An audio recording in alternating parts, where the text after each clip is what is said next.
Bila tinta kering masih ada di samudra kehidupan untuk mencatat rekatan segala lintasan ingatan.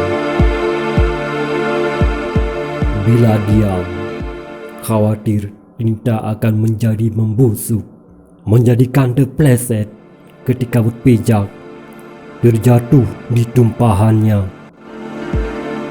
Saling mengingatkan supaya dalam sezaman seperti sepohon menyatu yang kuat berakar ke lapisan tanah menghujam.